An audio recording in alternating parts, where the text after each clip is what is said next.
I don't know if I've ever showed you guys sort of the sides of my greenhouse here, but each and every side has about 3 to 4 different plugs spaced evenly around so that we can actually, if we need to do work or anything like that, we've always got electricity.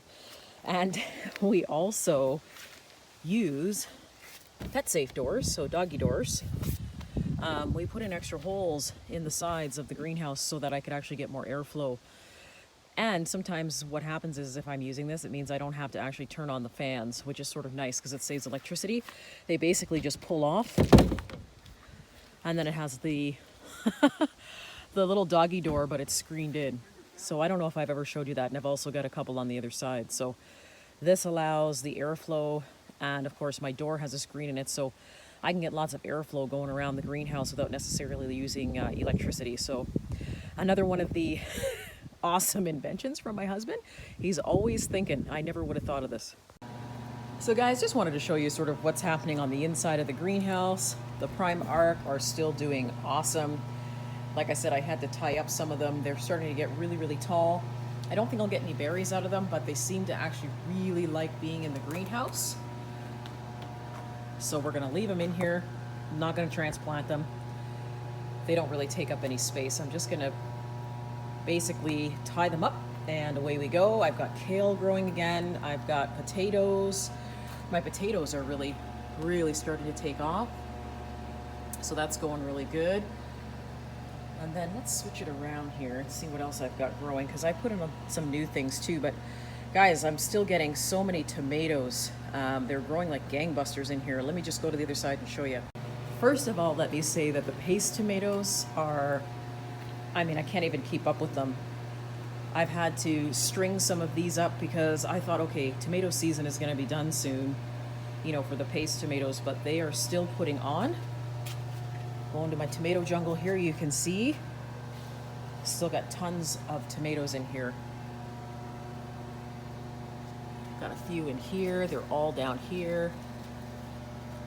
And then if we look really closely, tomatoes are starting to tumble out over there onto the floor. We're going to go take a look. So this is the other side where everything is starting to sort of tumble over onto the ground here, and that's okay because nobody else really comes in here but me. But as you can see, we've got all these tomatoes in here that are starting to turn.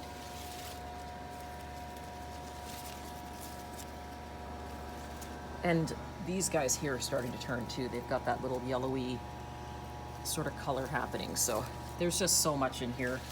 Guys, I can't reinforce or reiterate how important it is to try and get a greenhouse of some sort. Let's go take a look at the chilies. So these are my Mexican chilies, and they're coming along just nicely. Got a ton of them growing. These guys will turn bright red and they also get hot, but these are organic, so I'll be saving the seeds from these and I'll be putting them in my store. You can actually dry these, and you can, you know, use it obviously for your chilies or anything that you want. They're pretty tasty, but only if you like hot. And then of course within the same bed we have our little, I call them cherry bombs. No amount of water that I can drink actually takes the heat away with these things. And then my cayenne peppers are doing amazing. I had to stake this guy, he got so tall. But they're starting to turn red here. Starting to put on a lot of these cayenne chilies, which are super easy to dehydrate or dry. And then we have, once again, our purple tomatoes, or tomatoes, listen to me, I got tomatoes on the brain. Purple peppers down here. Really cool peppers. They're just starting to put on a little bit of weight. I don't know if I showed you this plant, but this guy here, the really dark green one, he is what we call a snack pepper. So these snack peppers, you know, they turn red. They're like mini bell peppers, and they don't grow any bigger than what we call lunchbox peppers. They're super sweet, and they grow abundantly. I've already harvested a bunch off of there, but they're organic, so I'll be putting those in the store as well. I think sometimes you can find them in Walmart, and they're like you know, 15 in a bag for, I don't know, $3.99. They make really good snack peppers. So we'll be offering that in our store as well. So here is the bin that I started. This was the sweet potato bin, if you remember. And what I did was I replanted a lot of things in here. So right now we've got 4 brand new tomato plants coming up here. I've got Butter Crunch lettuce that's finally beginning to come up. We've got beets, which I have to thin out. I've got radishes. I've got cilantro, which is now starting to come up. You can see that there. And our onions are doing super good, so they've just started to come up. I have beans that are coming up in here. So these are just regular green beans. So we'll be doing another harvest, obviously way before the end of summer here, or the end of fall, I actually should say. And of course, a leftover sweet potato plant. I missed a root. But the most impressive thing that I wanted to show you guys, I'm trying to go slow with the camera here, is the cantaloupe plant. My cantaloupe plant has ended up being about 15 feet long, and I'm gonna walk it so you guys can see. It starts here in the middle of what was my sweet potato bin, and it goes all the way to the back of the greenhouse. And it just keeps going. And now it's starting to branch out to the middle. But as you go along, what it started to do is now it started to set cantaloupe again already. Isn't that amazing? So I used to come along here and hand pollinate, and the vine just got way too long for me to do that. So something is in here, ants, something pollinating. Here's another one. And then we've got one that's just about ready. He's turning color here on the ground.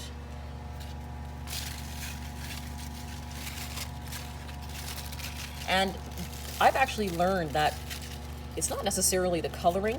I mean, you can go by the coloring, but what I've learned is these little midget melons will just fall right off the vine when they're ready. So I don't even have to worry about, you know, tapping them or looking to see, you know, or smell them. They actually just fall right off the vine, so that's good for me. But if you take a look here, there's a ton of new cantaloupes starting.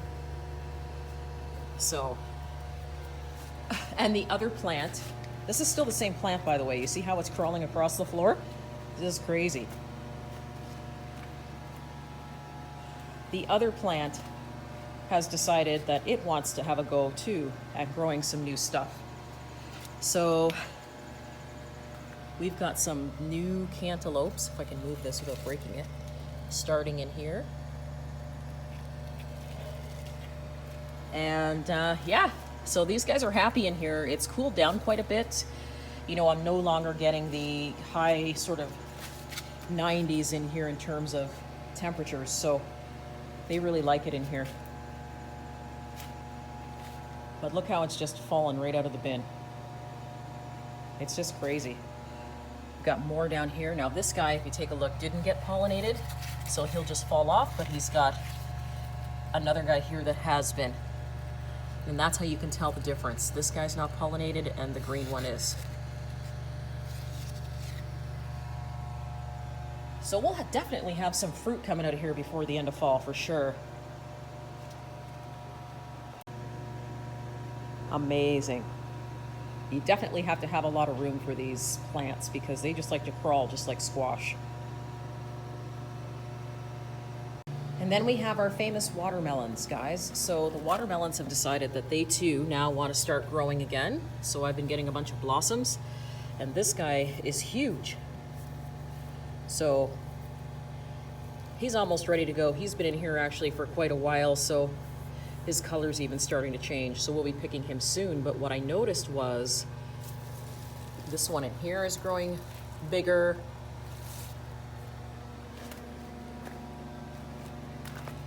This one is starting to grow bigger. So we've got about 3 watermelons still to pick, so that's great. I'm really excited about that. And I missed a piece of horseradish or two. So what's happened is they began to root again. So now I have horseradish in here all over again, and I thought I got it all. And I also have, in amongst all the weeds of course, are white tomatoes, and they have started to blossom. So let's see if we get any white tomatoes out of those ones over there. And here's the enemy in your greenhouse. He's slowing down though, he's not looking so good. We have been plagued with these all summer. It's been an awful summer for these guys.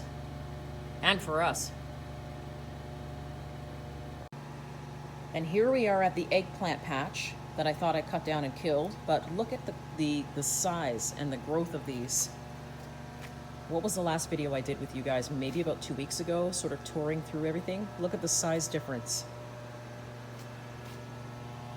And also with that, look at the blossoms I'm getting. I've got a ton of blossoms happening all over again. So I suspect we'll get a few eggplants off of these plants before it's through. This guy's growing amazing. And then, as you guys know, every time I come through here, here is my wall of tomatoes that refuse to quit. So guys, these are the celebrities that I have growing in the greenhouse, and as you can see before the sun sort of hits the camera, they are still putting on tons of tomatoes. Everything is beginning to ripen. They're really nice size too. I've got to come in here and pick some. But it's literally a wall. I've got them all up in here that I have to go back and get. There's just so many tomatoes.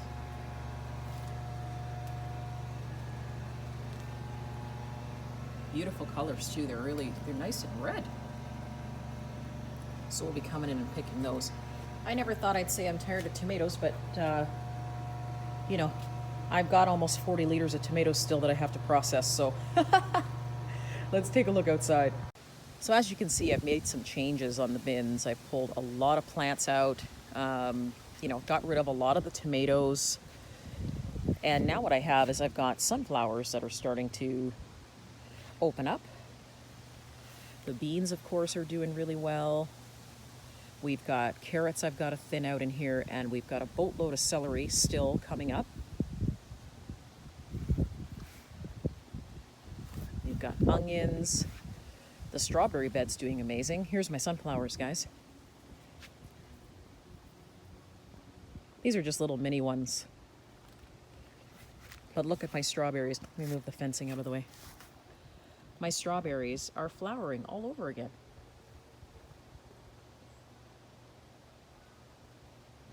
It's actually really pretty in the morning to come out and take a look at a lot of this stuff. And here we have the onions. In there we've got spinach coming up. We've got beans that I planted sporadically. I'm still waiting for just a couple of the tomato plants, just the little guys, the blueberry tomatoes, to turn red because I'm going to be saving the seed and putting that up in the store. But the bean plants are doing amazing. A lot of these plants are 44 days. And then finally, this guy, and as you can see, I've already thinned out some of the carrots, so those are going really well. The beans, there's beets in here, onions, and I did a 44-day carrot, so it won't be very big. And of course, this is my very last bed of tomatoes that I've been neglecting to pick. There are some that are big enough in there to pick that are green, but the weather in the daytime for the next 2 weeks is going to be about in the 70s, so I'm thinking a lot of them will put on some weight. So I think I'm just going to leave them and see what happens with them, but they're so beautiful and they still look really healthy. Just to kind of give you guys a little bit of a tour. I can't go very far because I only have my flip-flops on, but we've already begun to experience fall. If you can take a look at the trees, you can see we've already started turning for colors. We won't have any leaves here probably in 2 weeks. I'm trying to come to terms with that. But nonetheless, it's still beautiful. I'll just take you up here into the trail. Sometimes I can come through here with my ATV or my UTV, but we have trails all the way through here. And I haven't really had the opportunity to really show you guys this. Actually, I get a lot of people stopping in and asking me if I'm afraid to walk through here because of the bears. And I'm afraid if we didn't come out because of bears, we would never get anything done. But you can see sort of, this is my own private Idaho back through here.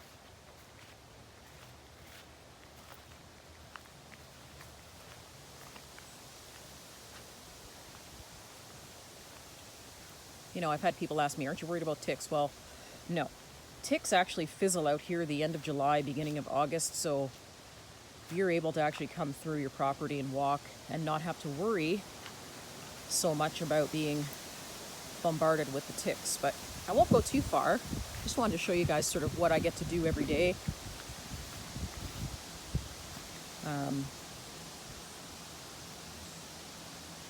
Sometimes I'll start the day off with a walk before I garden. Go a little bit further.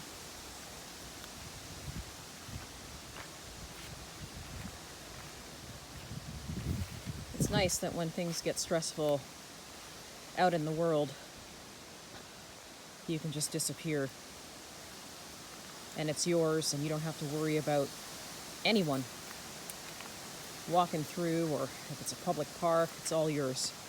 So we've made trails through here. So sometimes what I'll do, guys, is I'll come through here and I'll mushroom pick.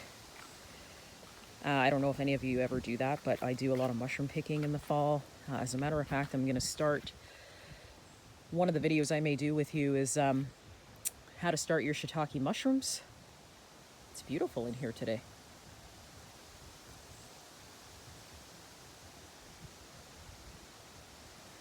We also get a lot of mushrooms that come out on the trees here, so if you don't know what you're looking for, my suggestion would be don't try the mushrooms. So we've started making paths through here. My husband's been through here clearing with the tractor, moving things around. Now that way we can come through here with the ATVs, but it's beautiful.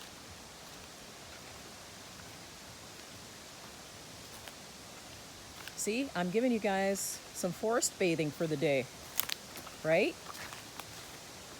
We got to go through the garden and now we're forest bathing.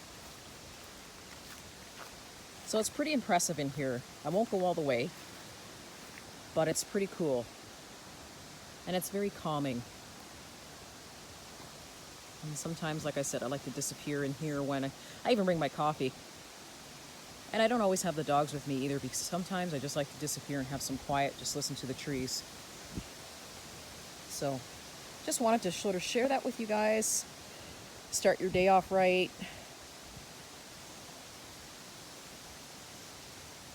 You need your own property. It does a lot for your, just even your mental health and your happiness. I definitely don't have the right shoes on today for this, so we won't go too far into the woods. I'm thinking that hiking in Crocs is probably not a good idea. But the colors are actually really beautiful. I haven't had an opportunity to come up here yet for a little bit on this path, so my husband is already over by the garage singing. He does that a lot. Whistling and singing are good things.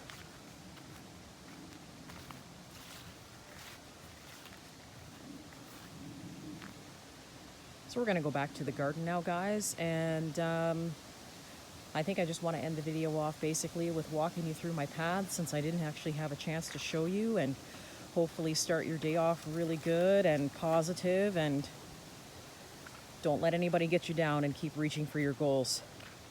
Grit. That's what's needed. And don't stop looking for your property, no matter what anybody says.